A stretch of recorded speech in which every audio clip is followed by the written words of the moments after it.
What are the most common grounds for consumer disputes in the wedding industry, and how can these be proactively addressed? Thankfully, consumer disputes are a rarity in my view. The parties generally want to resolve their differences, but we do live in a society now when people have a lot more protection, certainly the consumers do under the Consumer Rights Act. And sometimes just can't please people. They're just buying products or services and whatever's put in front of them is just not good enough. So the usual type of disputes would really center upon a poor level of service or goods that were not of suitable quality or fit for purpose.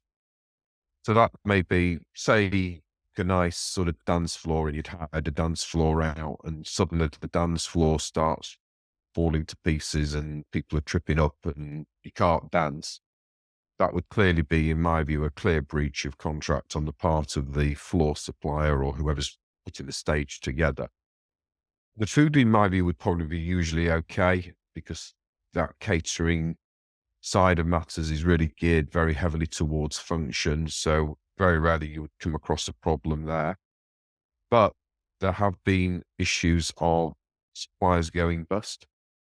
You may find a dispute, although usually a supplier goes bust, whilst there can be a claim for a dividend in a liquidation, it's very rare these days that there'll only be any pot of money available for a dividend. And then other dispute would be someone buys something or they've ordered something based on a representation and it turns out that service isn't what was on the tin.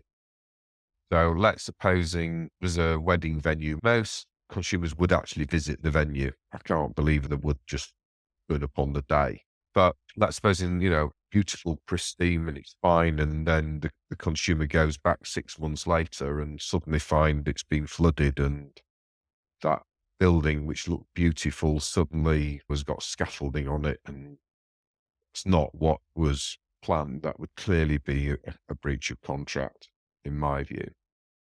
So you place an order based on a certain assumption of facts, but actually what you get on the day is very different.